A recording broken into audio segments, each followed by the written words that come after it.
Warren Buffett, ele fala que o CEO ele tem que ter 2 habilidades, que é a de gerar lucro operacional e depois alocar capital. Então a gente vê muitos CEOs que eles são bons operacionalmente, mas eles não conseguem alocar esse capital de maneira inteligente. Essa habilidade é o que diferencia um bom gestor, empreendedor e um bom investidor, né? A capacidade de você alocar esse capital. Tiuli, como que você acha que funciona esse relacionamento do dinheiro com a nossa vida? Para cada uma das pessoas que ouvem você. Eu acredito que dinheiro é um estoque de valor. Então, se você vive um estilo de vida de gerar valor, você vai ter dinheiro. É natural assim. E aí você vai recebendo cada vez mais valor, ou seja, cada vez mais dinheiro, conforme a complexidade dos problemas que você resolve para os outros. Eu falo de dinheiro o dia inteiro para não precisar pensar em dinheiro, porque eu divido o dinheiro em saber ganhar, saber gastar inteligente e saber investir. Então, quando você investe em você mesmo, você consegue gerar mais valor e ganha. Quando você sabe quem você é, você gasta de maneira inteligente. E quando você sabe investir, é quando você sabe ter a tua inteligência financeira, né? Então, quando eu vejo essas 3 coisas, é o que eu dou de nota 10 para a parte financeira. E muita gente, como tem muita volatilidade emocional, acaba descontando isso em consumo, acaba descontando isso em culpa. E outra coisa importante de você saber a tua identidade é que você não se superestima nem se subestima. Então, quanto mais clareza você tem sobre quem você é, mais você está pronto para entregar aquilo que as pessoas precisam de você. Muito bom, cara. Com esse papo de muquirana eu vou sair.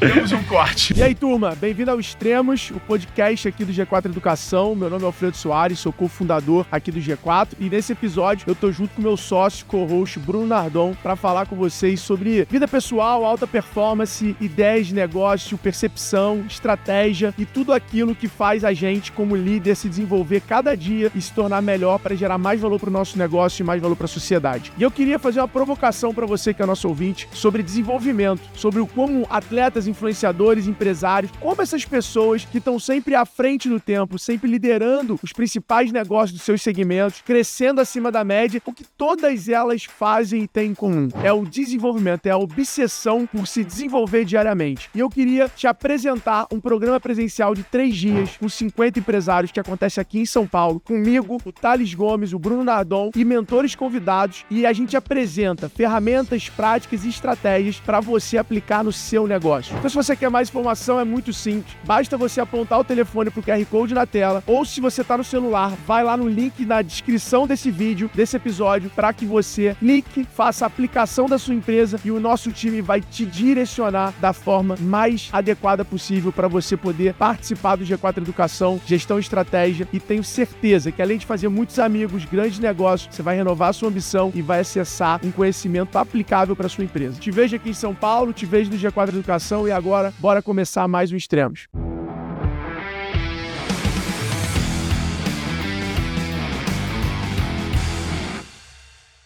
Fala, galera! Sejam bem-vindos a mais um Extremos aqui no G4 Podcast.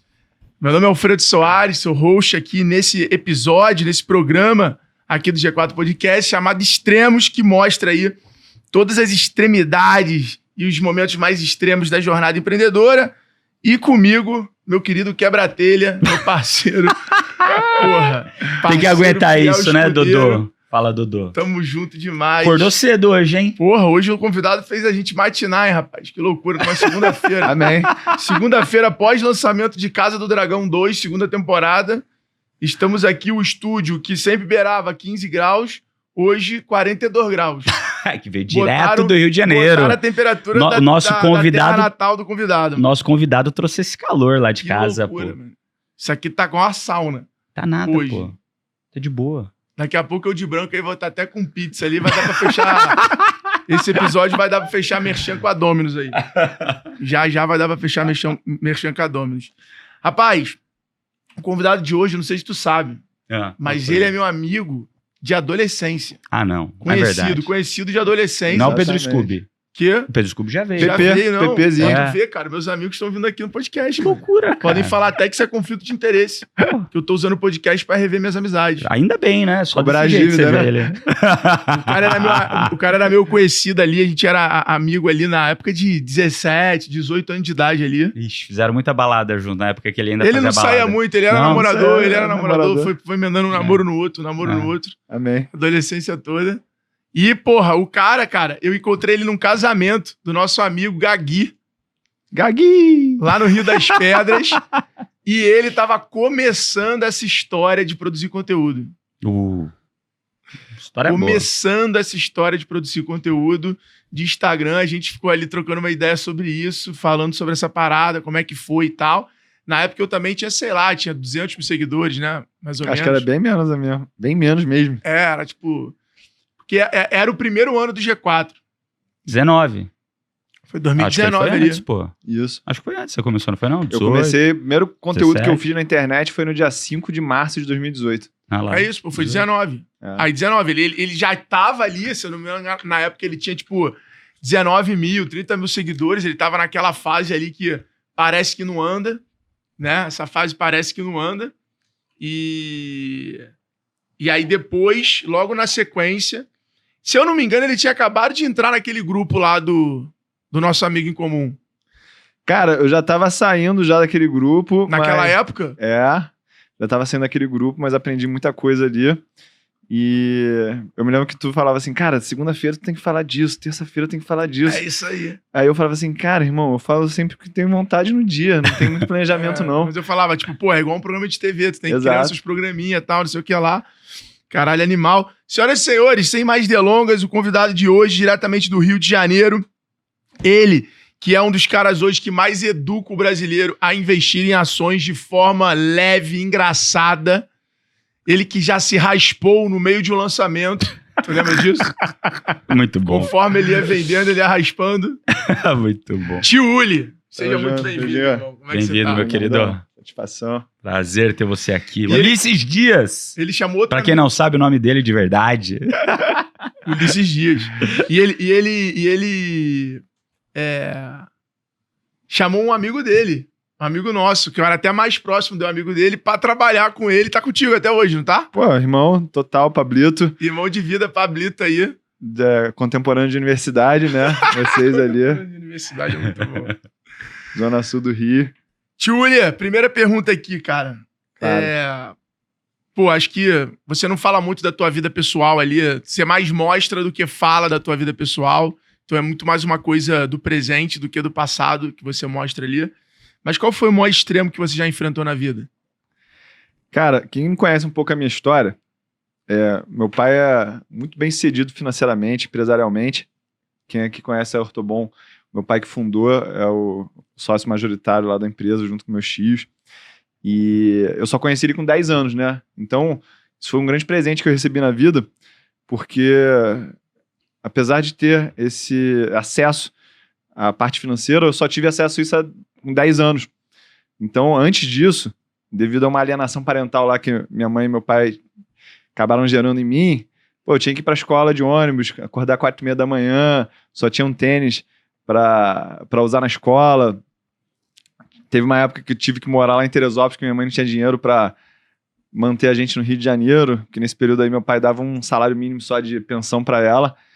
Então, quando eu conheci ele, acho que uma compensação que ele gerou, né? Ele falava assim, cara, vai lá no Barra Shop e compra o que tu quiser.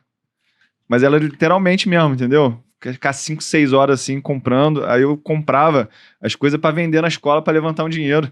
Porque a minha mãe vivia uma situação muito diferente do meu pai. Então já fica aí o aviso pra quem tem filhos e está passando por uma separação. Pô, isso agride muito a criança emocionalmente.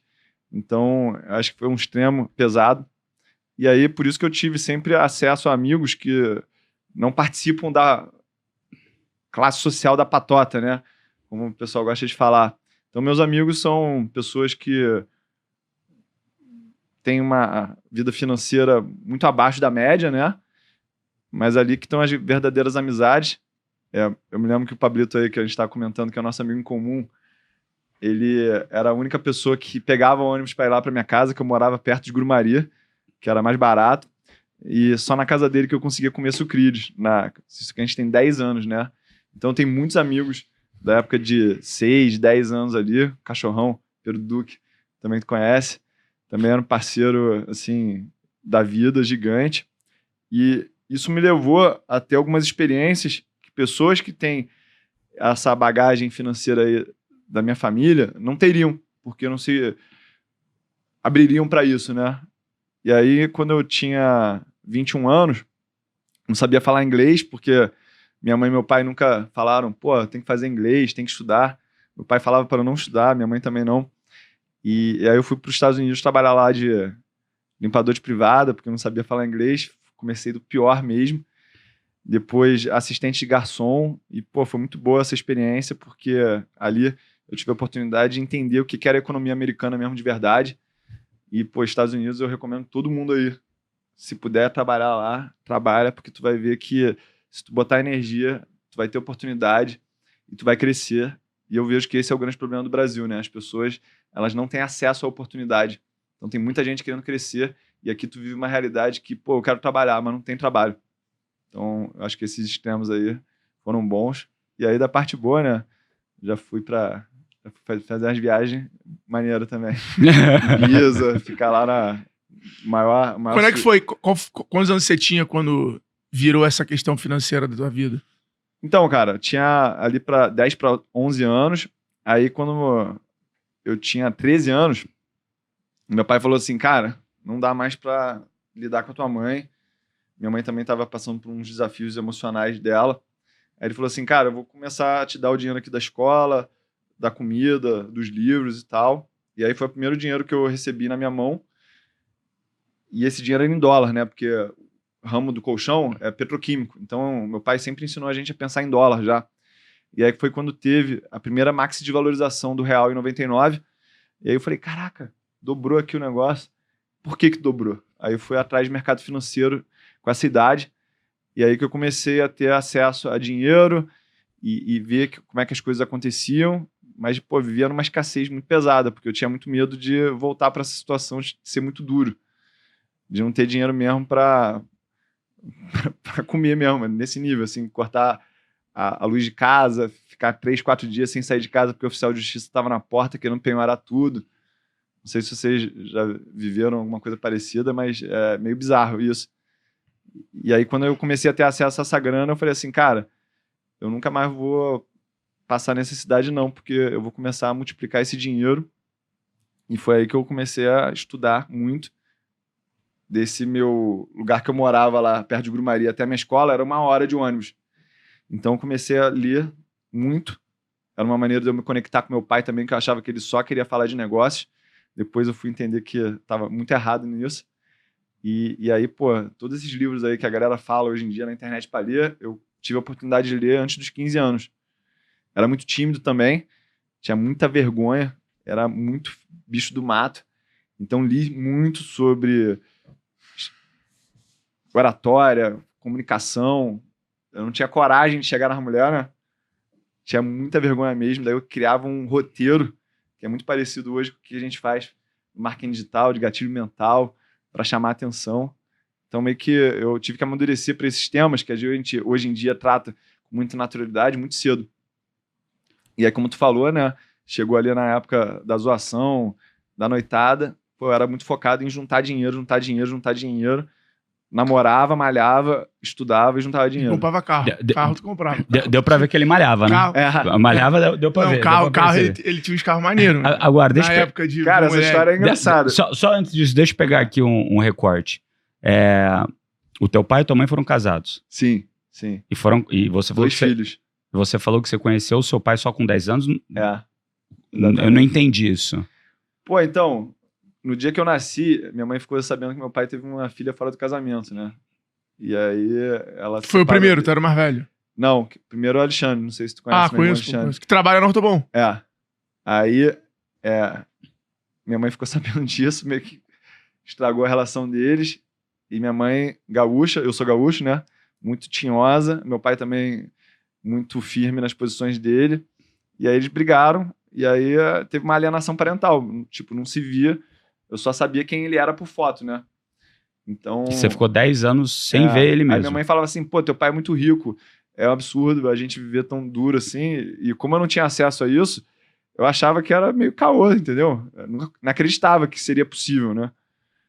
Aí, pô, meus irmãos tudo andando de Mercedes, viajando o mundo inteiro, e a gente muito duro mesmo. Sem noção. São 3 filhos. Meu pai tem 6 filhos, mas minha mãe e meu pai foram eu e o Chiquinho, que é o meu outro irmão que trabalha comigo também lá no canal, que passou por todos os momentos comigo, de felicidade, de dureza também.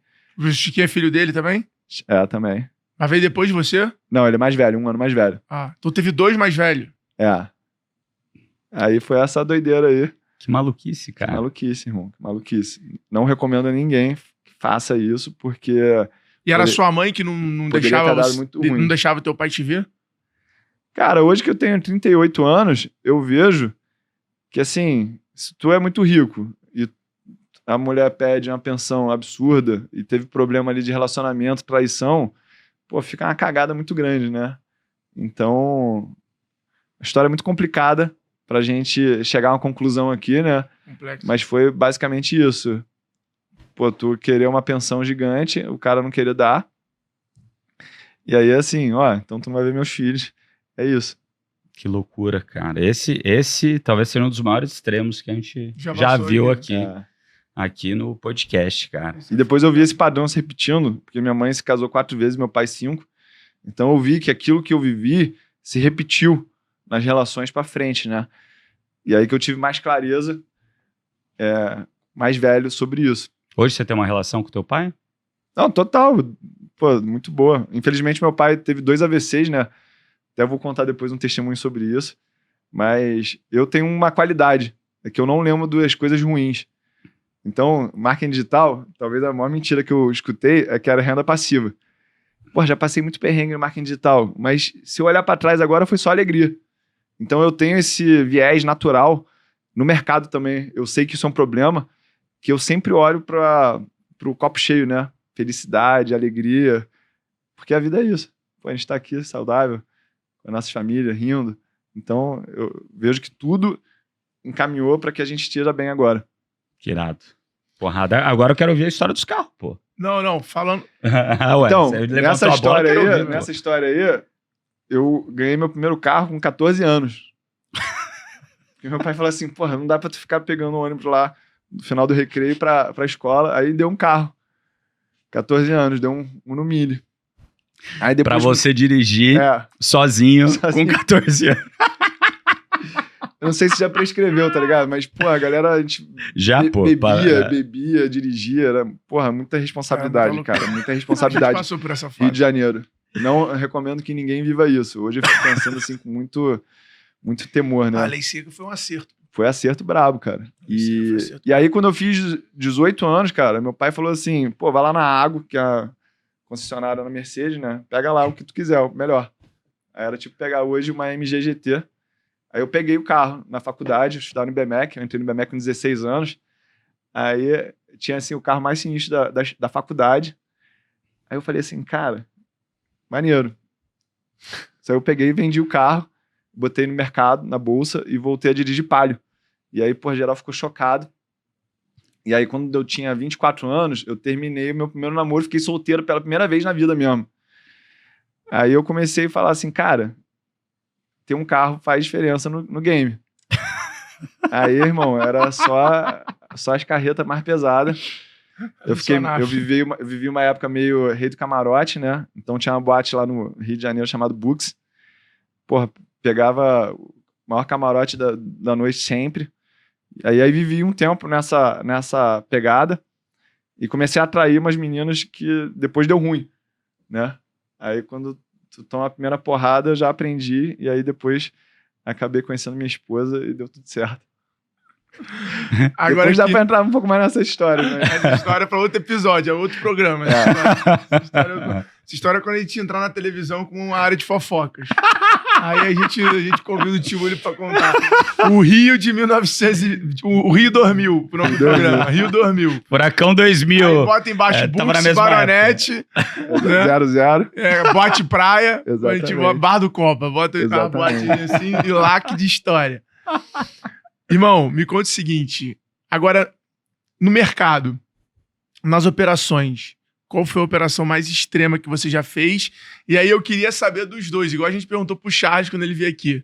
Qual foi a que deu mais ruim e qual foi a que deu mais bom, se você se sente confortável de contar? Cara, bom, eu vou contar aqui do contexto, né? Eu tava lá em Saint-Tropez em 2023, agosto de 2023, e foi uma época que a Petro tava dando muita porrada. E aí eu já tava com essa copy, né, dos ganhos explosivos, de dobrar o capital em menos de 30 dias. Então o estilo de vida tem muito a ver com essa situação que era, durante 5 dias na semana, eu ganhei mais de 1 milhão por dia em opção da Petro, surfando tendência, só que ao mesmo tempo estava na praia, em Saint-Tropez, curtindo com a minha filha, com a minha esposa, comendo hambúrguer, na época eu tomava refrigerante também, tomando refrigerante, ou seja, eu estava vivendo exatamente aquele extremo do canal que eu preconizo para as pessoas, de você ganhar dinheiro com liberdade e tá usufruindo disso, né? Então, acho que isso ficou bastante marcante. Uma outra operação também famosa lá no canal foi quando a Exame comprou a Atom Participações. A Atom, para quem não sabe, é a empresa lá da Carol Pfeiffer, que eles têm ações na bolsa. Então, eu acho que eu comprei aquela ação a R$ 2,50 e ela bateu R$ 9,00, tipo, em uma semana, quando a Exame comprou. E aí deu, tipo, 1 milhão também em um dia. E a galera ficou meio de cara com aquilo. Mas é porque eu tava olhando pro balanço daquela empresa e falei assim, cara, o pessoal tem aqui a oportunidade de comprar essa empresa e tá na bolsa. Eu até recomendaria o G4 comprar a empresa, né, as ações, porque vocês estariam listados já automaticamente no mercado. E isso daria uma moeda de troca para vocês fazerem outras aquisições. Então essa que era a minha lógica. Alguém vai comprar isso aqui porque, pô, tá muito barato, tá muito barato, né? Mas aí notícia ruim, cara, eu nunca tive uma notícia muito ruim, graças a Deus. Porque meu pai sempre foi muito conservador nos negócios. Sempre falou assim, cara, tu não precisa dar outra porrada porque tu já nasceu meu filho já. E meu pai era muito direto nesse assunto, né? Quando eu fui trabalhar lá nos Estados Unidos de limpador de privada, ele mandou um e-mail assim, cara, rico não trabalha, rico faz o dinheiro trabalhar para ele, vive de juros. Então a cabeça dele era, trabalha porque abre uma janela para o mundo, mas não trabalha pelo dinheiro. Depois que ele teve esse AVC, ano retrasado, eu fui lá resgatar umas mensagens dele, e no Natal de 2006 ele mandou uma mensagem assim, eu quero que vocês sejam um sucesso, mas sem se mutilar para isso. E o que ele estava querendo dizer com aquilo? E hoje eu entendo, né? Quando tu é bom, quando tu tem uma capacidade, faz isso sair de você, mas não abre mão da tua vida, da tua saúde, da tua ética, da tua moral para ter esse resultado, né? Porque a vida é uma só. E aí, no sentido dele estar aí acamado, a gente não sente pena, né? Porque o cara viveu muito. Quem é do Rio sabe que meu pai viveu muito mesmo. Tanto na vida empresarial, mas na vida pessoal também. Algumas experiências. Ele seria realmente um episódio legal dos extremos, porque viveu muitos extremos mesmo. Então foi um pouco dessa ideia. Mas para contar aqui uma história triste, quando a Vale teve o desastre lá de Mariana, eu fazia uma estratégia que era a venda de put, que é você vender opções esperando a queda. Naquela época, a Vale estava R$10, hoje ela está 65. Então eu já sabia que a Vale estava barata. Então eu estava fazendo as operações e acabei perdendo lá R$500 mil quando teve o desastre de Brumadinho, né? E de Mariana. Ela caiu para R$5, tipo, em 45 dias. E isso deixou uma lição. Que aquilo que está barato pode ficar ainda mais barato. Então, toma cuidado. E outra coisa é sempre operar a favor da tendência. Então, a gente que está na internet aqui, a gente está operando uma tendência no final das contas. E a vida é sobre você nadar a favor da correnteza. Tem muita gente que está buscando ser diferente, mas você tem que ser diferente dentro de uma mega trend. Então não é, pô, agora eu vou começar a fazer conteúdo Golaço. analógico, ao vivo, Porrada. Sacou? Não é sobre isso. É eu ser diferente dentro do mega trend de digital. Então eu vejo aí a tua mensagem, Alfredo. Bora vender. Eu falo que quais são as 2 profissões que realmente deixam as pessoas ricas? É ser bom de finanças e ser bom de vendas. Mas são 2 profissões que elas lidam muito com a frustração. Porque eu não sei qual que é a taxa de conversão de pitch. Mas se o cara ele toma 8 nãos e 2 sims, ele já vai ficar rico em vendas. Só que tu tem que amar o não. Tu tem que ser tarado pelo não. E aí, trazendo um pouco aqui pro papo que a gente tava de garotada, qual que eram os moleques mais soltos, né? Que mais convertiam na noite? Eram os caras que não tinham medo de tomar não. Era esse cara aqui. Tem que ser agressivo, entendeu? Tem que procurar a entrevista e fazer o pitch. E fazer o pitch. A gente tem um amigo aqui que... Não vou falar o nome dele. Pode falar. Mas sexta-feira... Não, que ele é casado hoje em dia, né? Sexta-feira ele mandava... Vocês 2 são também, pô. Ele mandava pra lista inteira do Messenger. Bora um chopp. É isso, entendeu? Eu sei o que ele tá falando. Eu não bebo, então não sou eu. Eu sei o que ele tá falando. Então, eu acredito que Gênio. aprender a lidar com frustração é a Ele tinha grande licença de sacada. transmissão, lembra? Ele mandava uma mensagem pra todo mundo já. Que irado. Essa época de MSN, pô. Exato. Isso aí era época de MSN. Só no Ctrl-C, Ctrl-V. Dedinho do rapaz já tinha cala ali, só no Ctrl-C, Ctrl-V. Que loucura, cara. Muito bom. Galera, ó, só pra vocês não esquecerem, é importante vocês aí avaliarem com 5 estrelas no Spotify, deixar o comentário aí, seguir nosso canal, que isso aí é super importante pra gente estar entregando o episódio pra cada vez mais e mais pessoas. Brunardão, puxa aí uma das trajetórias e experiências pra gente do bloco. Cara, do eu tô curioso pra saber o seguinte, né? É de fato um extremo, com menos de 10 anos, você viver uma vida, cara, muito difícil. E depois de 10 anos, putz, o negócio virar de cabeça pra baixo. Eu imagino que nesse momento, cara, com 10 anos, você é uma criança, pô. Sim. Você não sabe o que tá acontecendo, o que não tá acontecendo. E, cara, viver esses extremos deve ter te dado uma visão de mundo totalmente diferente que o resto do mundo tem. Como que hoje, você olhando pra trás, você percebe isso? O que foi bom, o que foi ruim de ter passado ali os 10, 11, 12, 13 anos, né? Ou sei lá, dos 9 pros 10, que era, cara, do nada, que nem você falou, quase ser despejado, viver com muito pouco, pegar busão uma hora, que tá tudo bem, né? A maioria, 98% da população brasileira faz isso. Eu fiz isso também quando eu vim morar em São Paulo. Não em Assis, porque em Assis eu ia a pé pra escola, que era pequenininho na o cidade. Nardão te contou, mas é que na vida dele, ele começa a vida como latifundiário. Lá vai. Em Assis, entendeu? Dono de... Conversa com meu pai pra você. Conversa, olha lá, você viu? Quando mente, se fode. Fica repetindo mentiras que contam por aí. É isso aí. O Nardão, ele é latifundiário. Latifundiário, é isso aí. Eu falo pra você trocar uma ideia com o seu José, pra você ver. Cara, mas esse é um tema interessante do digital. Conta pra nós. Tem muito playboy, filho de rico, que fica cantando uma pedra de que, pô, era duro e que era quebrado e tal. E assim, eu pelo menos chego aqui e mando a real mesmo. Pô, minha família, graças a Deus, meu pai trabalhou muito, abriu mão de muita coisa, muito bem sucedido. Mas tem muita gente no digital aqui também que não abre o jogo sobre isso, né? Eu acho que não é demérito nenhum. E hoje em dia que eu tenho uma maturidade cristã, eu vejo que essa história de sair do zero é uma ingratidão, cara. Imagina tu falar pro teu pai e pra tua mãe que tu saiu do zero. Pô, teu pai te deu tudo, te deu educação, te deu uma casa, né? Então a gente sempre saiu do positivo, principalmente a gente que é cristão. Então eu vejo que isso mexeu muito com a autoestima. Depois eu fui estudar muito sobre psicologia, porque eu era muito inseguro mesmo, cara, muito inseguro. Tanto que o fato de eu malhar muito era exatamente para camuflar essa insegurança emocional com um físico muito grande, né? Quem já falou isso também abertamente foi o filho do Ike, né? O Thor lá. E aí, cara, eu vejo que nesse processo aí, eu era muito tarado em Superman, né? Superman. E aí, depois de uma sessão de terapia, a psicóloga falou assim, cara, o que era o problema do Superman, né? Ele era o Clark Kent, garoto da fazenda, garoto super tímido, mas a Lois Lane, ela queria ficar com o Superman, queria ficar com o cara da capa.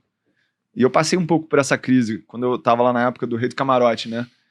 Porque tu joga um jogo de, Mercedes mais top, eu morava já com 25 anos num apartamento por andar na frente da praia, e pô, realmente atraía muita mulher.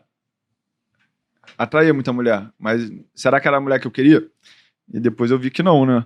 Então, eu era muito inseguro. Será que as meninas estão aqui comigo por causa da condição financeira ou por causa de quem eu sou?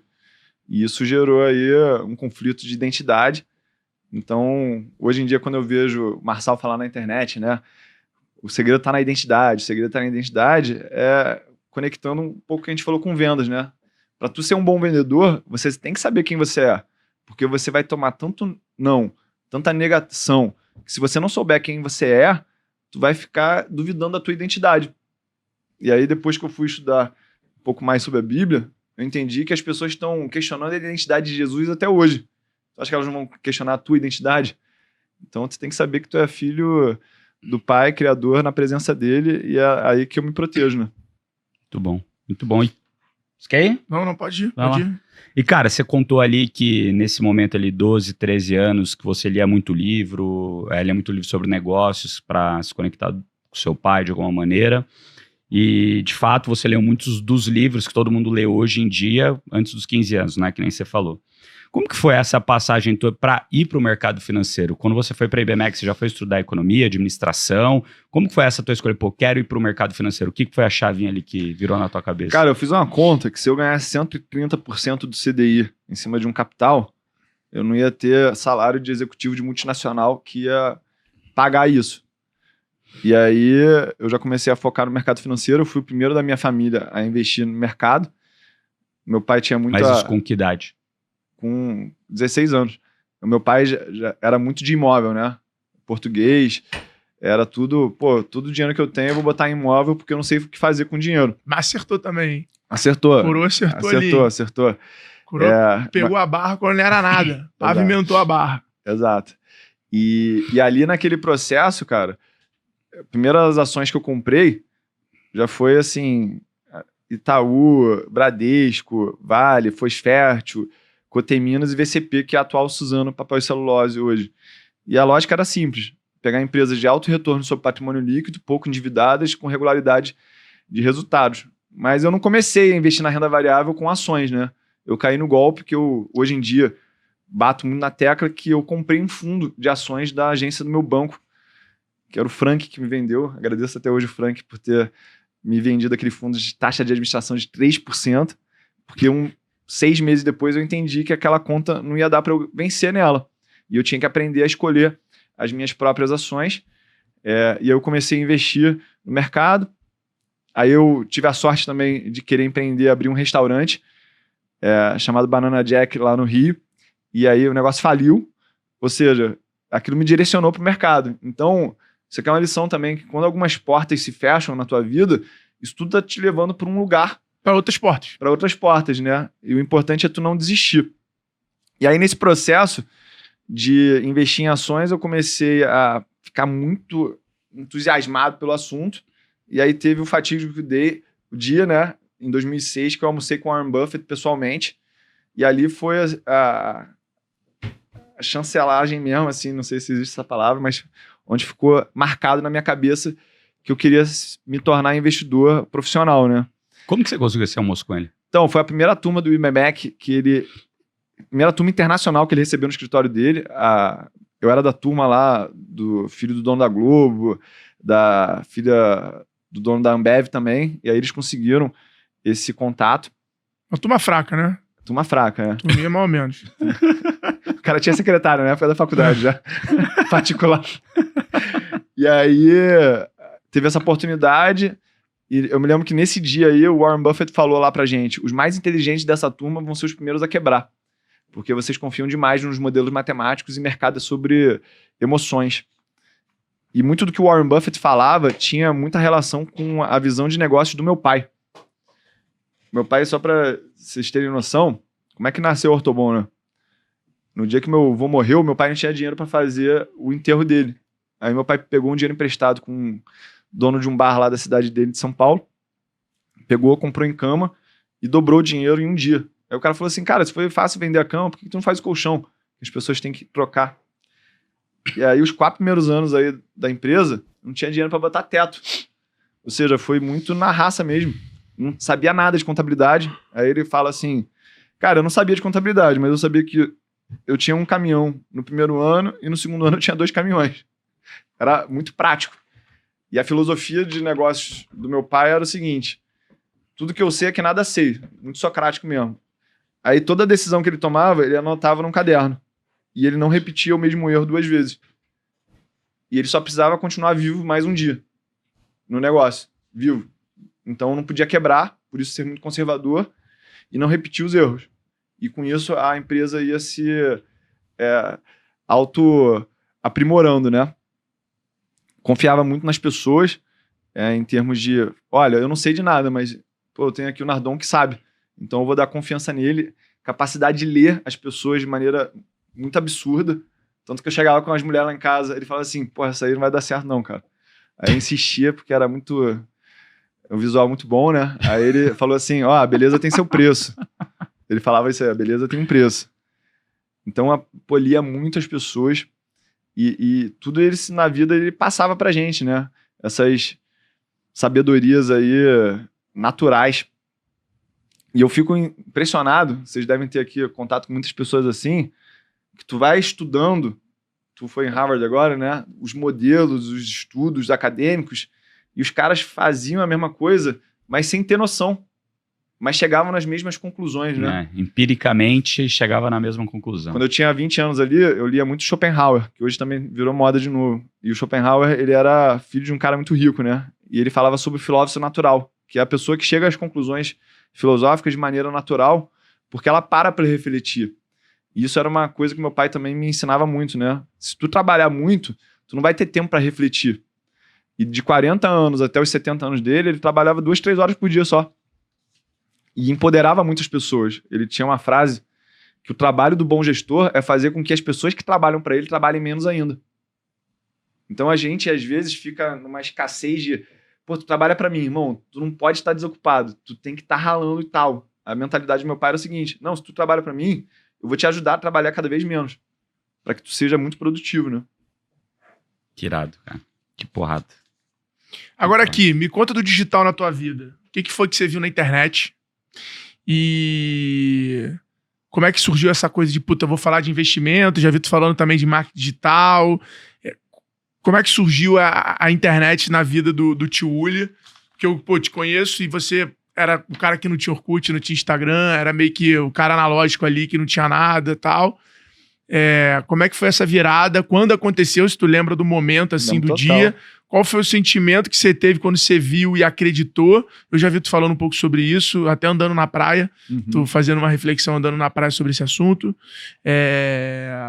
E tu se arrepende de não ter começado antes? Cara, me arrependo de não ter começado antes. Isso é arrependimento de todo mundo que tá na bolsa no digital. Mas em 2017, cara, eu andava lá na praia com meu irmão Stefano, a gente dava umas caminhadas de 1h30. E eu fazia assim, ó, para aquelas ilhas que tem ali na frente do PP. Eu tenho que monetizar meu cérebro.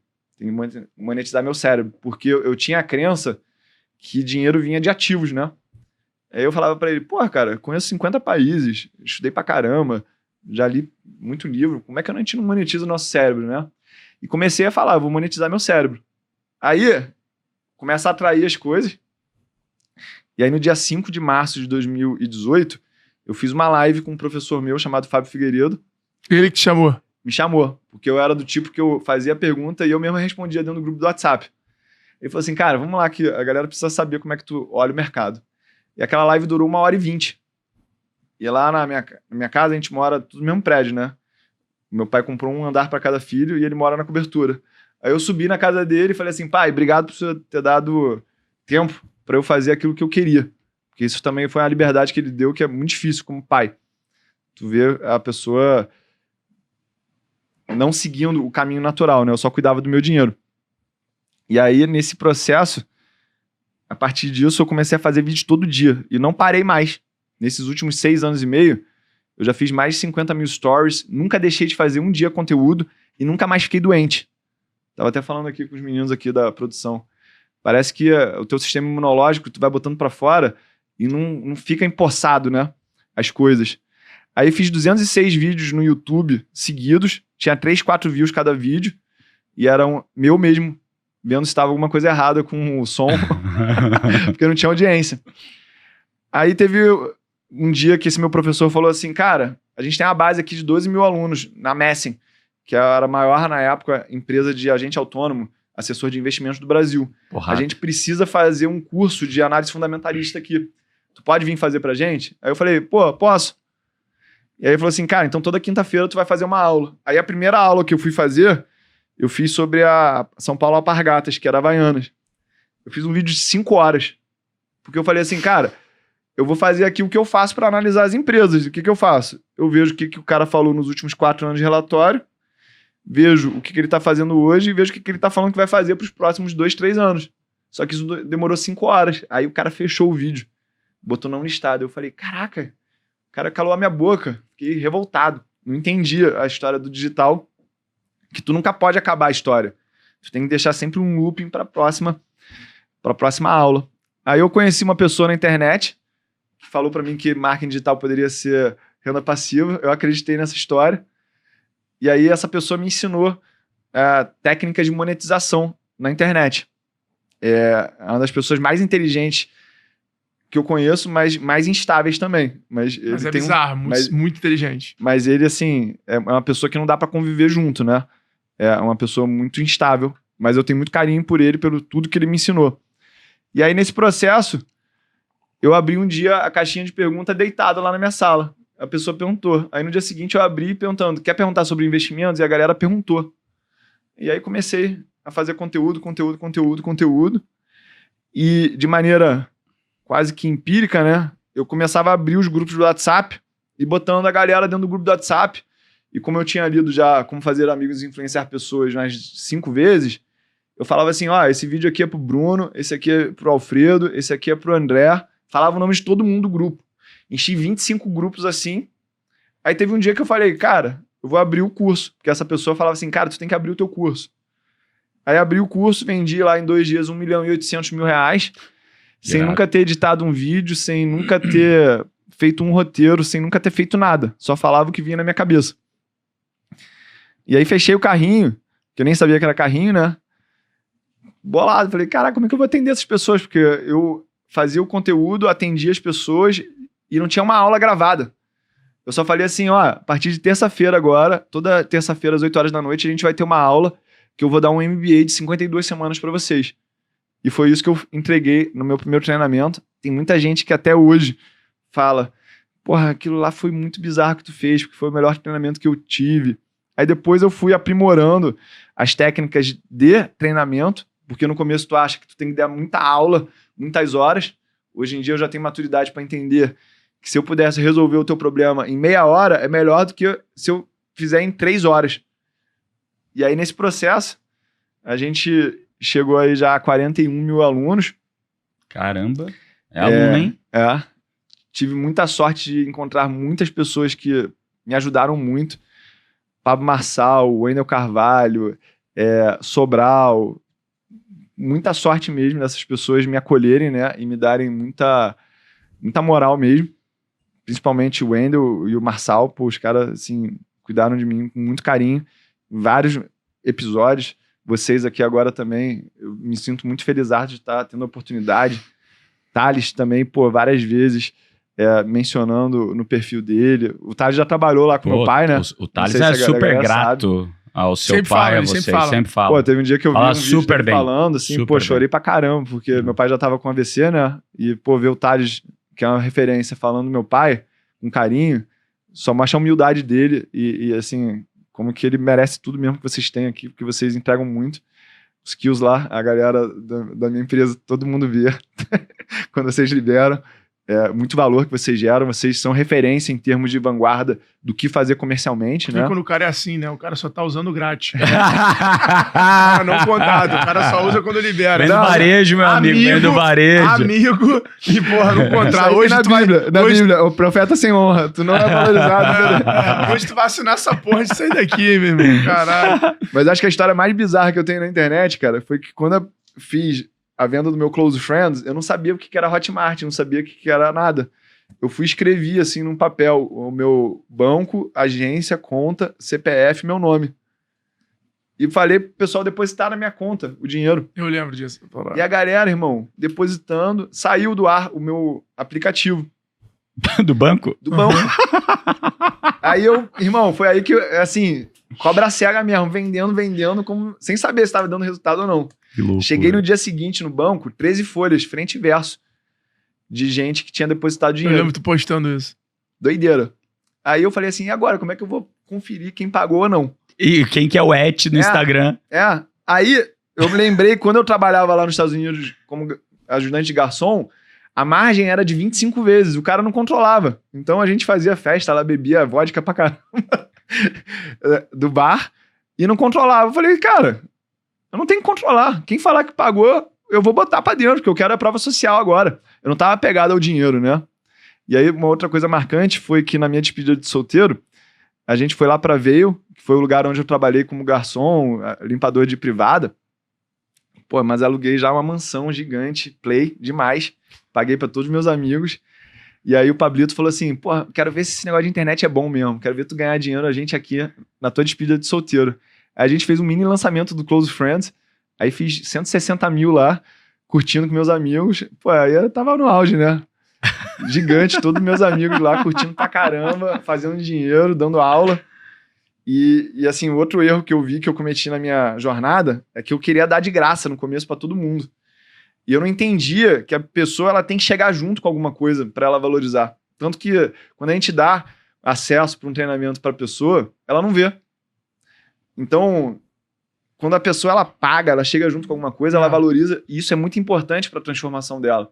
Porque a gente não conhece ninguém que pagou 100 mil reais num treinamento que não usufruiu, que não aproveitou. Só Não, de ao pagar máximo. mudou o status. Exato. Não. Então eu entendi que cobrar é um favor que a gente faz para as pessoas. Boa. E, cara, eu queria te perguntar nisso, assim, você tem uma frase que é um mantra, né? Vender o que querem, entregar o que precisam. Como é que você aplica isso no teu dia a dia? E aí eu queria que você falasse dessa mudança que eu acho que você tá passando, né? Acho que você já passou, mas que é a do infoprodutor, do monetizador, que é o cara que monetiza aquilo ali que tem, pro empresário, pro gestor, pro cara que monta o negócio. Porque é diferente. Produtor de evento é muito assim. O cara tá monetizando ali um evento que ele tem, um artista que ele tem, uma área, né? Uma balada, uma área. É diferente de você fazer aquilo ali virar uma empresa e criar processo, expandir, e plano de expansão, e sociedade, etc. Eu queria que você falasse um pouquinho dessa mudança do tio Uli, influenciador, monetizando audiência, infoprodutor, e o tio Uli agora caminhando para ter um MBA, para virar uma empresa de educação. Como é que você vê essa parada? Cara, primeiro que um dos meus produtores, coprodutores no começo, ele era um menino que era vendedor de bala no BRT. Ele passou em primeiro lugar no IBMEC com bolsa. E aí, na primeira turma que eu abri, dessa aí, que eu faturei 1.800, sem fazer nada, só entregando conteúdo de graça, tinha uma aluna do IBMEC, eu falei assim, ô Lana, pô, tu consegue fazer lá os slides pra mim? Eu tô sem tempo de fazer slide. Ela falou assim, pô, não tenho tempo, mas eu vou te recomendar essa pessoa, que era esse vendedor do BRT, que ele vai conseguir fazer contigo, que era o Michael Douglas. Coincidentemente, o nome dele é engraçado, né?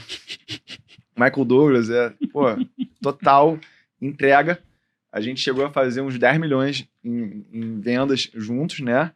Só que eu estoporei o moleque. Porque O que quer dizer estoporar? Pô, tu levar a pessoa até o limite que a pessoa não aguenta mais trabalhar. Quase ele entrou em burnout. Tinha medo de me ver. Porque, assim, eu trabalho todos os dias. Eu tava falando aqui, não sei se pegou na câmera, em mês de maio agora, teve uns 3, 4 dias que eu não consegui tomar banho. Porque não dava tempo. Se eu tomasse banho, eu não ia conseguir dormir. E eu gosto disso, né? Gosto dessa pressão. Aí eu chamei primeiro o Pablito, que teve um dia que eu tava fazendo um lançamento lá, 1,5 milhão, achando que tava horrível. Que a gente chama esse lançamento de Serra Pelada. Que eu chamei todo mundo no WhatsApp mesmo, mandando mensagem. Aí, Bruno, tô aqui com um negócio que quero te mostrar. Mandamos pra todo mundo. Alfredo, tamo aqui.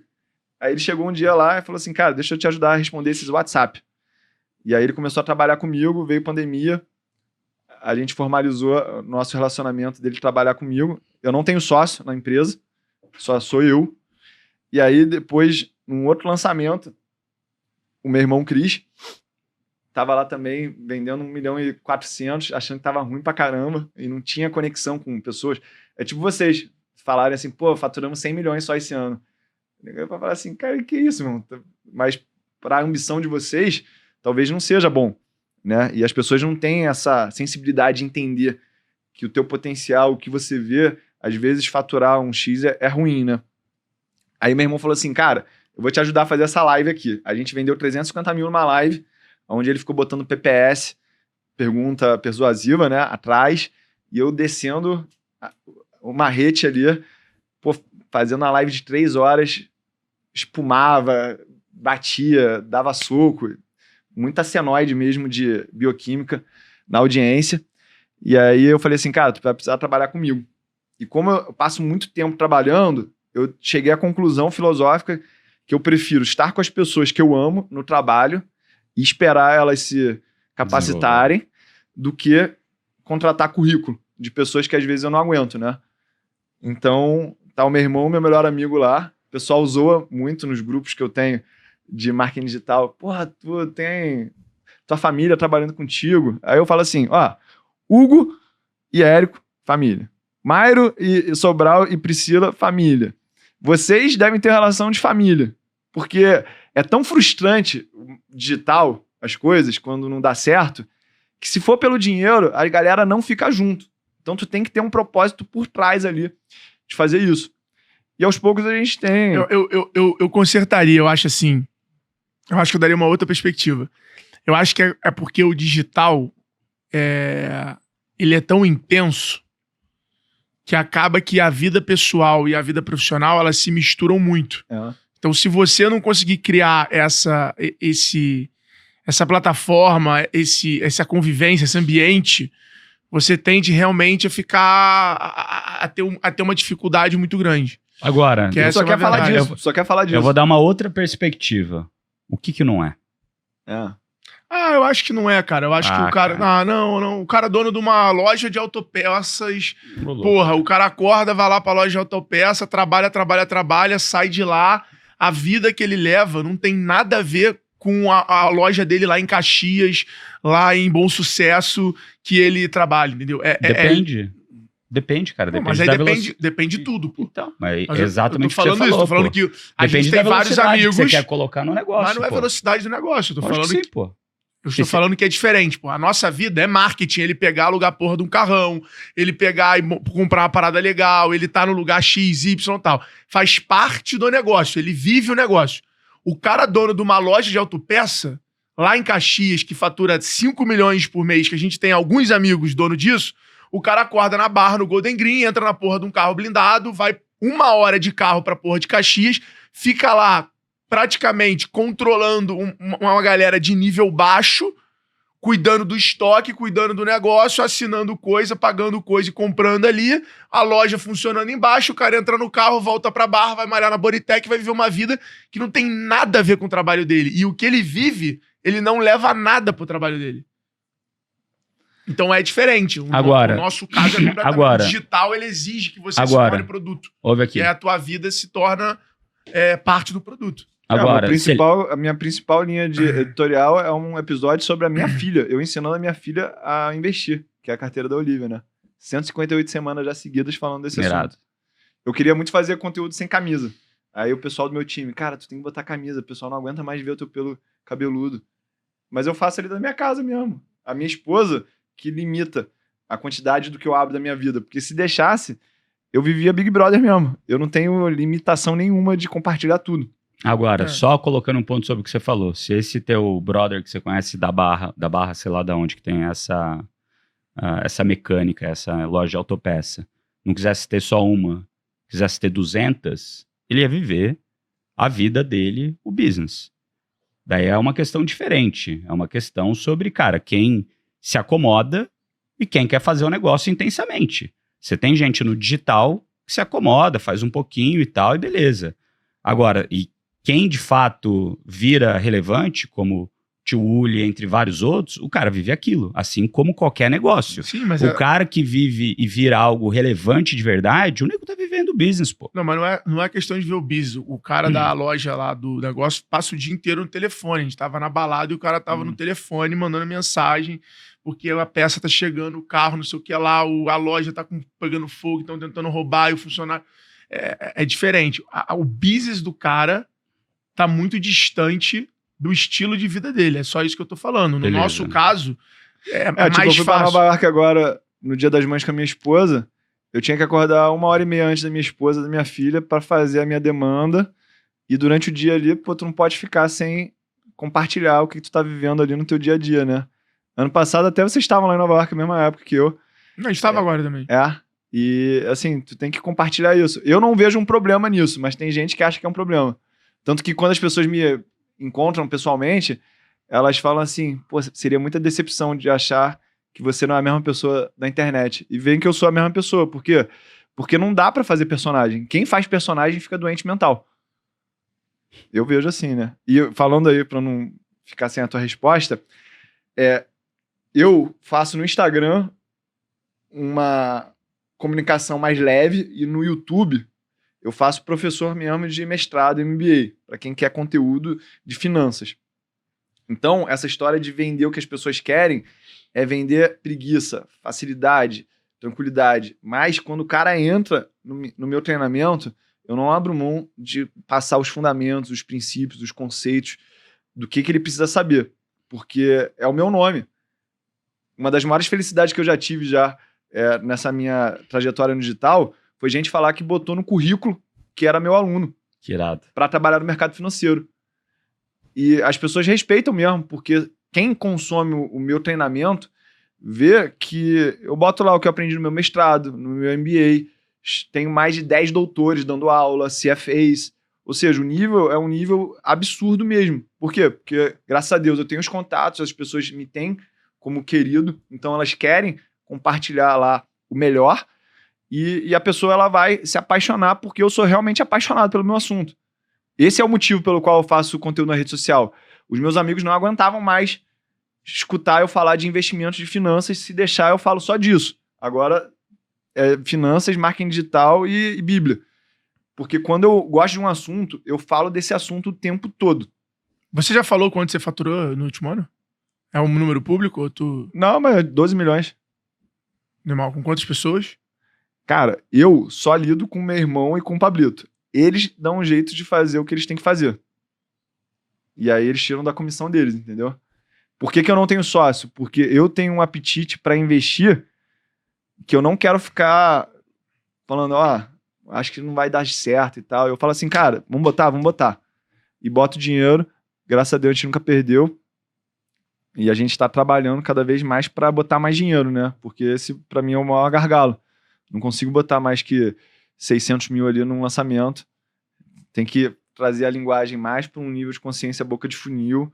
Mas eu acabo falando coisas que realmente botam dinheiro na bolsa das pessoas, né?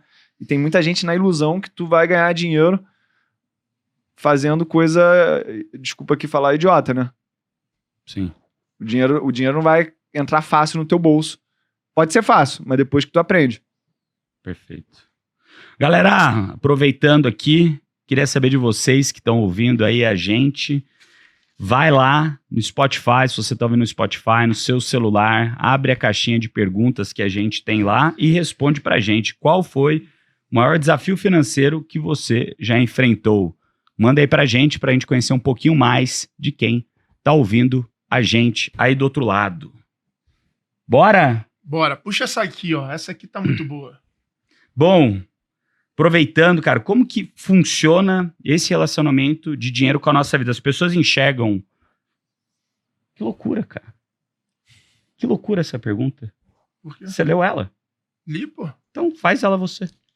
Por quê, pô? Porque a tua cara é essa, pô. Você acabou de casar agora. Faz aí, pô. Ai. Vamos lá. Tiuli, como que você acha que funciona esse relacionamento do dinheiro com a nossa vida? Para cada uma das pessoas que ouvem você. Né? No fim do dia, você tem o seu relacionamento com o dinheiro, com a tua vida. Eu tenho o meu, dependendo de onde eu vim, como eu fui criado. Alfredo tem o relacionamento dele, cada um tem o seu relacionamento. Como que você acha que é e, no teu ponto de vista, como que deveria ser? Eu acredito que dinheiro é um estoque de valor.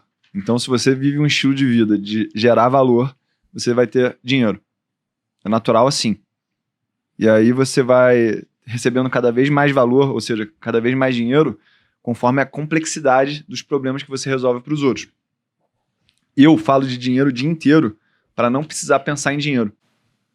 E talvez o meu maior lição de dinheiro foi algo que eu decidi fazer a partir de 2024. Vocês têm aí um cartão de crédito? Tem um Eu não tô celular? aqui no meu Presta aí o bolso. teu celular rapidinho, só para eu fazer aqui algo. Eu vou passar o cartão, eu falo assim, Jesus, muito obrigado por me dar um trabalho que gera resultado para meus alunos, para meus clientes, para minha equipe, para mim, de maneira ética, de maneira tranquila, onde eu possa honrar as pessoas que trabalham comigo e confiam em mim. Abençoa a minha vida. E aí eu falo de uma meta que eu tô no trimestre, né? Então, eu vivo na presença de Deus quando eu faço isso. Porque toda hora a gente tá passando o cartão e eu já vivi a experiência de o cartão não ser aprovado por falta de crédito. Então, a gente perde a gratidão quando a gente tá num ritmo de ganhar muito dinheiro, de entender que aquilo é uma sorte que a gente tem. É uma sorte mesmo. Porque muita gente acha, não, eu ganho dinheiro porque eu sou brabão. Não, irmão, dentro da ética cristã, protestante, você só consegue trabalhar porque Deus te dá a saúde e por isso que você tem que trabalhar para o reino. Por isso que a cultura americana, alemã, que são os berços protestantes mais bem-sucedidos do mundo, é tanto trabalhar e depois dar para a filantropia essa grana no final da tua vida. Então essa maneira de você entender que você só consegue trabalhar porque você tem a oportunidade de ter saúde e você está num ambiente onde isso é permitido, porque a gente podia estar na África, podia estar num lugar socialista tipo Cuba, Venezuela, que isso não pode acontecer. Então tudo começa com a gratidão. E aí, gratidão pelo que você tem, pelo que você consegue fazer, gerar valor para os outros, a consequência disso natural vai ser dinheiro. E eu vejo que muitas pessoas que elas não têm a sua identidade clara, elas estão querendo ser outra pessoa através... Vocês veem aqui que eu não uso relógio, né? Não tenho carro, porque eu já passei dessa fase, hoje eu entendo isso. Porque eu não tô querendo impressionar ninguém por algo que eu não sou. Eu não tô querendo botar penduricalho em cima de mim para querer falar que eu sou alguma coisa. Então é saber quem você é para você não gastar dinheiro de maneira errada. Porque eu divido o dinheiro em saber ganhar, saber gastar inteligente e saber investir. Então, quando você investe em você mesmo, você consegue gerar mais valor e ganha. Quando você sabe quem você é, você gasta de maneira inteligente. E quando você sabe investir, é quando você sabe ter a tua inteligência financeira, né? Então, quando eu vejo essas três coisas, é o que eu dou de nota 10 para a parte financeira. E muita gente, como tem muita volatilidade emocional, acaba descontando isso em consumo, acaba descontando isso em culpa. E outra coisa importante de você saber a tua identidade é que você não se superestima nem se subestima. Então, quanto mais clareza você tem sobre quem você é, mais você está pronto para entregar aquilo que as pessoas precisam de você. Muito bom, cara. Muito bom. Eu discordo de partes em relação a coisas, que eu acho que coisas elas acabam tendo para cada um significados completamente diferentes. E aí elas conseguem liberar coisas. Existe uma coisa no dinheiro que eu tenho aprendido, até troquei essa ideia com o Nardon ultimamente, que é viver o dinheiro. Uhum. E as pessoas, elas normalmente, as histórias são diferentes, é difícil ter pessoas com oportunidade do cara dar uma porrada na vida. Essa não é a lógica normal, do cara dar uma porrada na vida, que o cara consegue comprar apartamento, carro, casa e ter tudo. O cara normalmente ele vai construindo isso ao longo de 20, 30 anos em média normalmente. Então, o nível de ambição, estabilidade, resiliência, ressignificar o dinheiro ao longo desse tempo vai sendo muito mais complexo e diferente do que o cara que tem a condição, né, o que ganha, às vezes, vendendo uma empresa. A minha vida foi assim. Eu tive um momento da minha vida que eu dei um duplo carpado. Então, quando eu olho para a vida dos meus amigos que construíram, a relação com o dinheiro deles é diferente. O significado de um carro, das coisas é diferente. Sabe? Eu troco muito essa ideia até com meu cunhado sobre isso. E em vários momentos é importante com que você viva o dinheiro. Porque senão você acaba não vivendo o dinheiro e ao mesmo jeito, e é o que você falou muito, muito bom, esse lance da identidade, né? Do não subestimar e não se subestimar. Porque você vai ressignificando o dinheiro para você. E aí viver o dinheiro vai significando coisas completamente diferentes. E às vezes, cara, é bizarro, mas eu fui vítima disso há pouco tempo. Uma coisa material acaba destravando uma coisa mental e sentimental em você muito grande, que faz com que você mude, às vezes, opiniões pro bem mesmo, e não só pra você, mas pras outras pessoas. Aquela tua visão diferente, ou o que aquilo significa pra você é muito diferente. Eu acho que isso coisas na relação com dinheiro, numa jornada de crescimento, tem seu significado, sabe? Sim. E eu vejo isso, e o Marçal foi um cara que me ensinou muito isso. Sim. Assim, a forma como ele usa as coisas pra ressignificar momentos, ciclos, pra ele mesmo. E que ele usa aquilo ali. Mas isso não faz ele se tornar um refém daquilo. Isso não faz ele transmitir a identidade dele pra aquela coisa. Ou aquela coisa fazer parte da identidade dele. E aí é uma zona... É igual ao nosso time de vendas, né? Nosso time de vendas, pra ele ser chato, é uma questão de opinião. Porque o cara é o time de vendas que liga, a cultura de vendas forte, que sabe que tá vendendo uma coisa que vai fazer diferença na vida dos nossos clientes. Então, o time, ele é chiclete. Só que, pra uma parte, é chato. Porra, inconveniente. Não é todo mundo que quer receber uma ligação 8 horas, 9 horas da noite. Mas pro cara que realmente quer mudar, é desse tipo de personal que o cara precisa. Sim. Que é igual na academia. Tem gente que se o personal só perguntar se você vai hoje, o cara... hoje eu tô com um negócio. Tem que ser aquele cara chato de, já tô te esperando. Porque se o cara perguntar de manhã se você vai arrumar uma desculpa. Mas se o cara não te ligar, chegar na hora do teu treino e falar, já tô aqui embaixo, você vai falar, puta merda, caralho, esqueci de desmarcar. E aí você vai descer pra malhar. Então, cada um acaba tendo as pessoas que precisa e as coisas que precisa, sacou? Sim. O livro de Eclesiastes na Bíblia fala sobre o rei Salomão, né, que foi o mais rico de todos os tempos, mais sábio, e ele fala que no final de tudo é tudo vento, né? É tudo relativo. Mas eu entendo isso que tu tá falando e não quer dizer que eu também não gaste, né? Então, antes de eu conhecer minha esposa, o meu tesão era ficar em todos os Four Seasons do Ocidente. Gosto muito de gastar com viagem, experiência.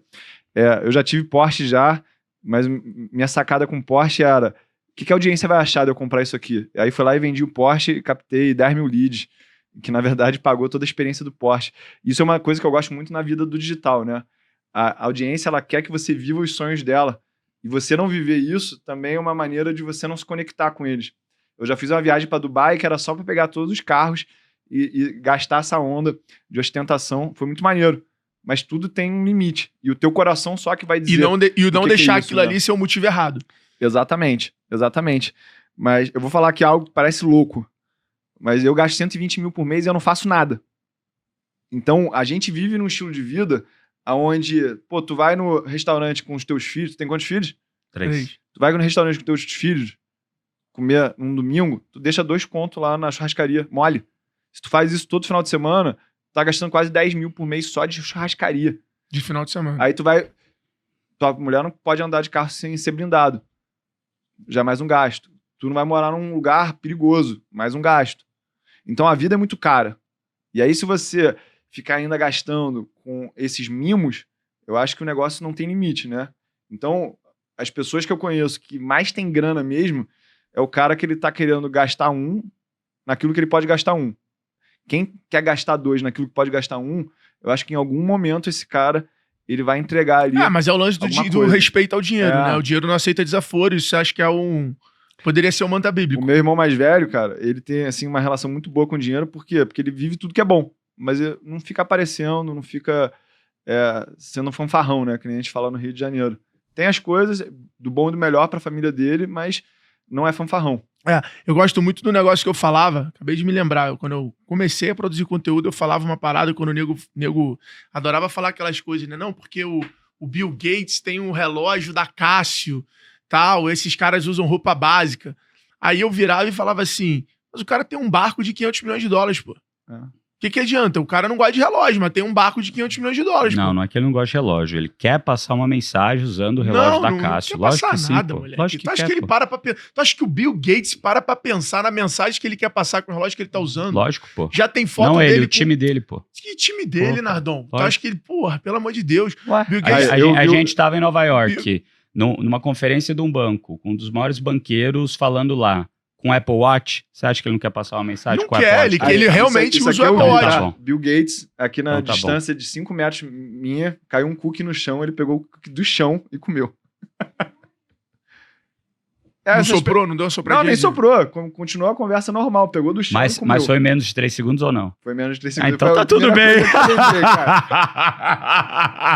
Mas assim, muita gente fala que o Warren Buffett vive a vida espartana, né? Quando eu conheci lá, e um pouco mais da história dele depois lendo, meu pai também tem essa característica. Ele, simplesão.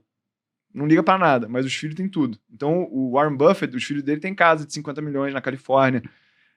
Quem tá em volta dele tem tudo. Mas ele não quer pra ele.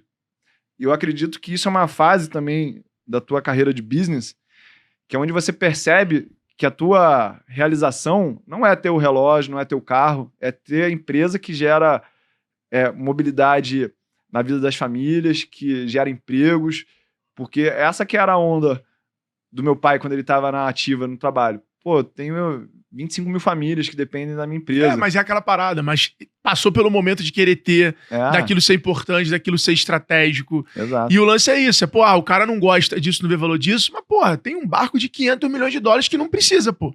Que ele nem usa. Que ele usa 5 vezes no ano, 6 vezes no ano.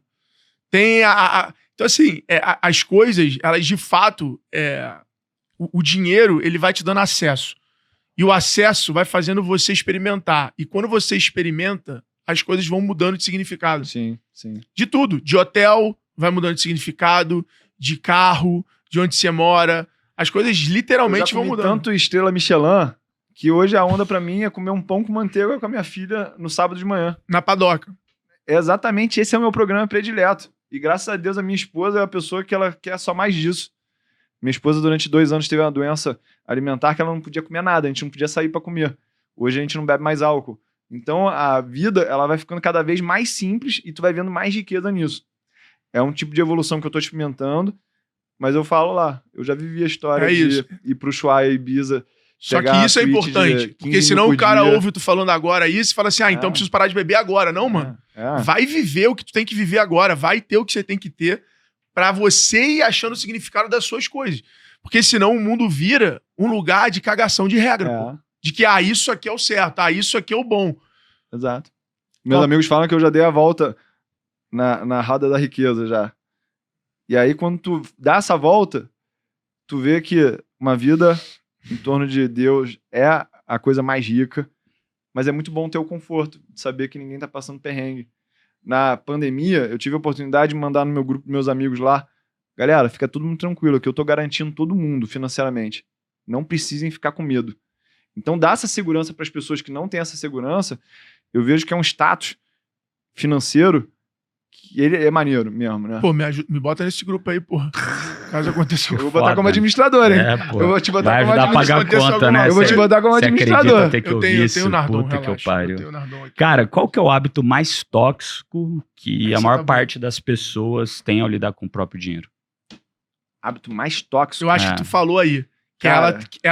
ela comprar o de 2, podendo ter o de 1. Não, Essa contrário. foi Eu acho que não. Acho que o hábito mais tóxico é a pessoa fala assim, aí, tu tá cheio de dinheiro. Ela assim, não, tô quebrado. Irmão, tá cheio de dinheiro? Pô, tô mesmo. Tô trabalhando, tô me preparando há 30 anos pra estar assim. Graças a Deus. E toda a honra e glória é dele. Porque o problema é tu falar assim, não, tô cheio de dinheiro e eu sou o brabão. Não, tô cheio de dinheiro mesmo. Mas toda a honra e glória é de Deus. Eu fico muito irritado quando a pessoa, tu sabe que ela tá bem financeiramente, fica pagando de coitado, irmão. Pô, acho muito chato isso, porque, mais uma vez, é tu ser hipócrita com relação ao que fica a você dica consegue. Aí, quer entrar no Isso é grupo tudo, dele? tá? Quer entrar no grupo dele? Ele- Porra. ele- E tu não Esse é reconhecer, tudo, né? nada. Ele te segue, Tu cuidado. nada, pô. Eu reclamo de algo? Eu reclamo Não, nada, mas cara. fica Eu se só não, fazendo de coitado. só não agradeço fazendo de coitado. Fica se Toma no fazendo teu de cu, coitado. rapaz. Fica fazendo Corta de esse dá coitado. tomar no teu cu, Fica rapaz. fazendo Se de coitado. fazendo Corta de não. coitado. Deixa o povo ver o verdadeiro Corta isso Nardon. não, faz o corte É. aí. Vamos pôr isso daí. Ô, Alfredo, vai tomar no seu cu, pô. Ô, quebra-telha. Tá aí a dica, hein? Foi pra tu essa. Ele te seguiu, acompanhou teu conteúdo. Ele me colocou no Close Friends dele, nem paguei, pô. Aí. Acho do caralho. E tu acha bonito? Agora tá aí, produção. Que fique o corte aqui. Nardon deve o tio Uli. Não, fica o corte aí. Eu não pedi, ele foi lá e me colocou. Eu botei as pessoas que eu quero, colocou uma galera. Daí eu vejo lá ele escrevendo os negócios no caderninho dele, leio, bato print do caralho. Tu tá quantos anos lá? Não sei, 1 mês e meio, 2, talvez 3. Mais você 3. doa esse dinheiro, então, que você não pagou o tio Uli. Daí sabe o que ele faz de volta? Ele vai lá e usa o G4 Skills de grátis, entendeu? Inclusive você que tá ouvindo a gente aí, ó. G4 Skills, olha lá, ó, QR Code na tela, 7 dias pra você experimentar com o teu time. Bom, esse papo de muquirana eu vou sair.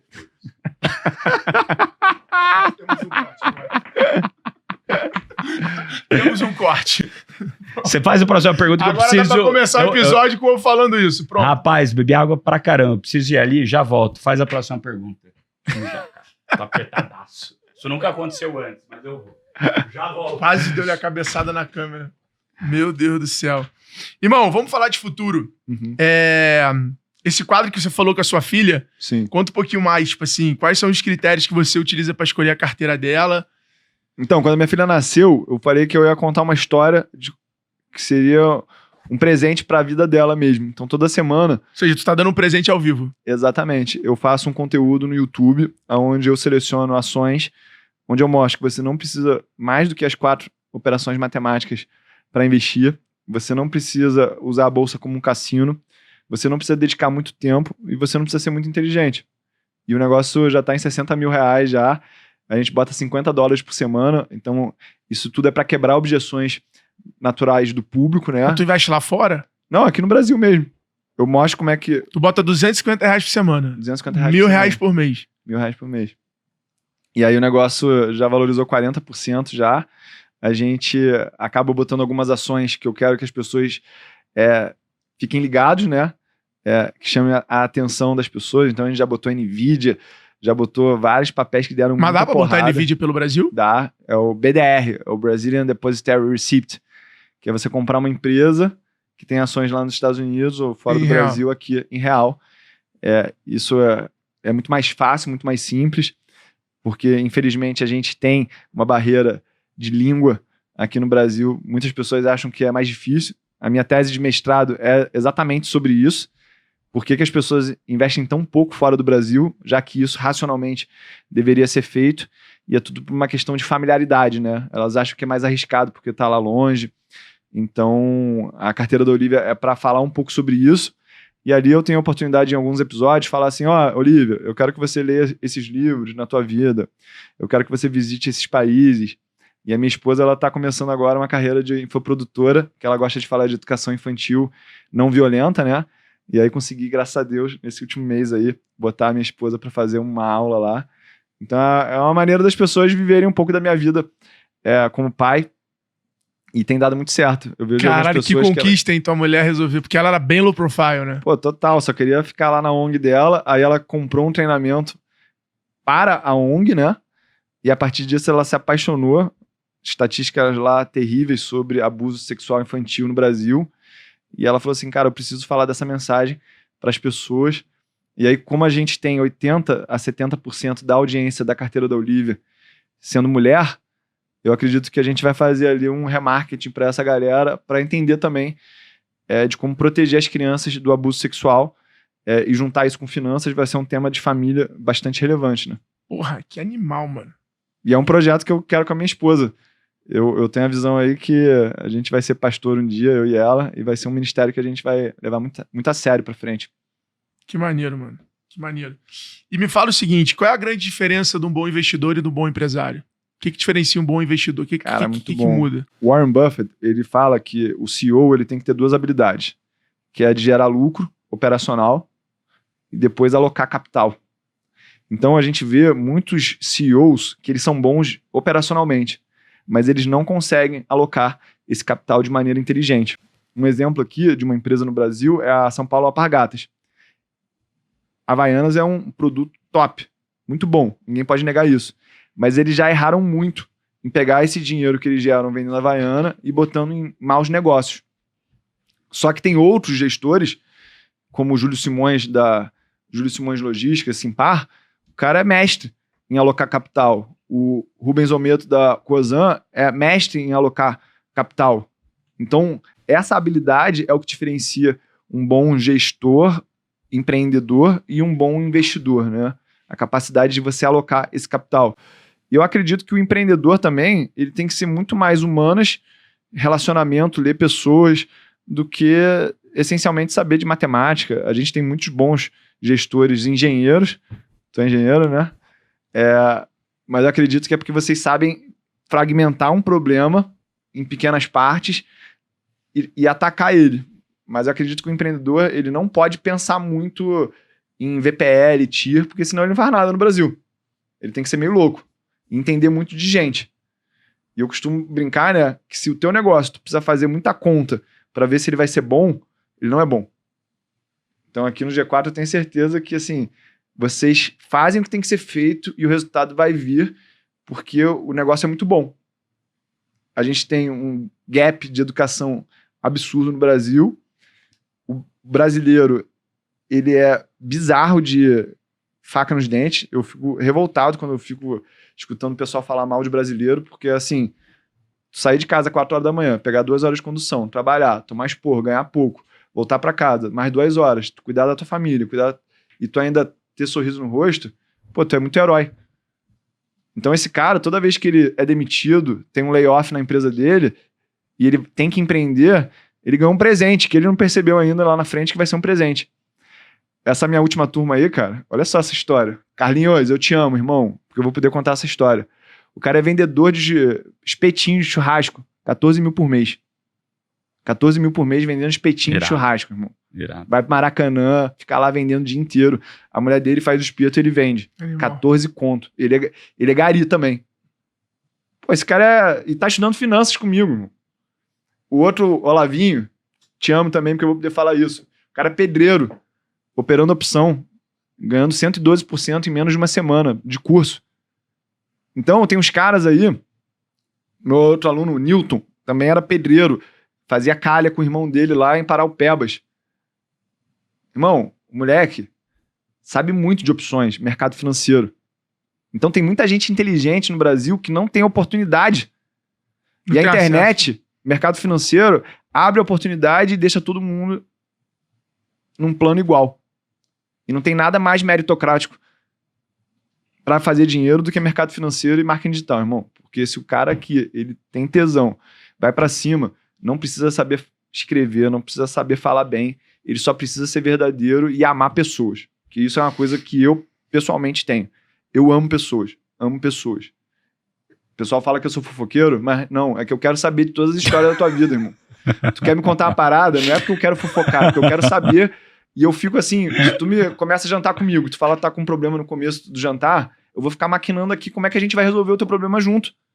Tu me pagando, tu não me pagando, eu quero te fazer sair melhor depois desse encontro comigo. Isso é um estilo de vida, né? Boa. Irado. Irmão, bate bola pra finalizar aqui o episódio. Qual foi a maior lição que as oscilações... tipo assim, papum. Qual foi a maior lição que as oscilações do mercado te ensinaram? Você tem que operar tendências. Complete a frase. O mundo precisa de... Amor. O que você deixou de ser quando cresceu? O que você era que você acha que com o tempo você amadureceu? Raivoso. Isso foi uma mudança que aconteceu no último ano. Nessa minha profunda conversão, a coisa que eu mais pedia para Deus era mansidão. Porra, diferente. Qual é a característica que diferencia um bom de um excelente investidor? Entender de emoções. Das suas emoções.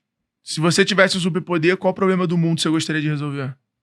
Desigualdade social.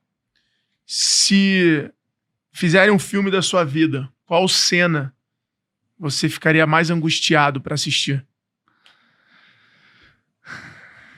Cara, o nascimento da minha filha foi muito maneiro. Eu não sei se vocês já viram aquele filme Hancock, que o Will Smith faz com a Charlize Theron, mas quando ele sofre uma pancada, ela sente no corpo dela, né? E ela faz um rosto ali que é igualzinho o rosto da minha esposa na hora que a minha filha nasceu. Eu tenho isso claro na minha mente, né? E, pô, foi muito bom, cara, porque minha vida mudou muito depois que minha filha nasceu. Se eu pudesse imaginar, eu não imaginaria uma criança tão perfeita do jeito que eu queria. Ela é super top em comunicação, carinhosa, amorosa. Pô, amo demais a minha filha, minha esposa também. Qual foi a última coisa nova que você aprendeu? Qual foi a última coisa nova que eu aprendi? É falar de Bíblia. Falar de Bíblia. Isso é uma coisa que eu tenho gostado muito de fazer. Boa. Qual foi o dia mais feliz da tua vida? O dia mais feliz da minha vida, cara, eu vou te falar que foi esse dia lá em Saint-Tropez. Eu não costumo, apesar de morar no Rio, na frente da praia, eu não vou na praia. Eu só vou na praia na Europa. Vai ser meio babaca falar isso aqui. mas nesse dia ali tava perfeito. Tava com a minha esposa, tava repleto de saúde, ganhando muito dinheiro, compartilhando isso com as pessoas do meu canal, comendo hambúrguer com batata frita. Pô, tava perfeito. E no sul da França ali, que eu adoro. Esse dia foi sensacional. Muito bom. Boa. É isso, senhoras e senhores. Como a galera te seguir no Instagram? @tiouli. @tiouli aqui. Me segue lá. Segue no YouTube também, se você é mais nerd e quer escutar eu falar sério de investimentos, porque eu agrado a esses dois públicos. Porque eu sou essa pessoa. Eu falo sério, falo brincando. É só você saber puxar o que você quer de mim. Animal. Pra te seguir no Instagram. @bruno.nardon. O meu @Alfredo Soares. Curte o canal, segue lá, @G4 Podcast. Curte o canal, deixe seu comentário, segue nosso canal no YouTube também. Coloca aí nos comentários quem vocês querem que a gente convide para estar aqui no Extremos e nos episódios aqui nos programas do G4 Podcast. E é isso aí. Tamo junto. Até o próximo episódio. Espero que vocês tenham gostado e bora vender. Valeu!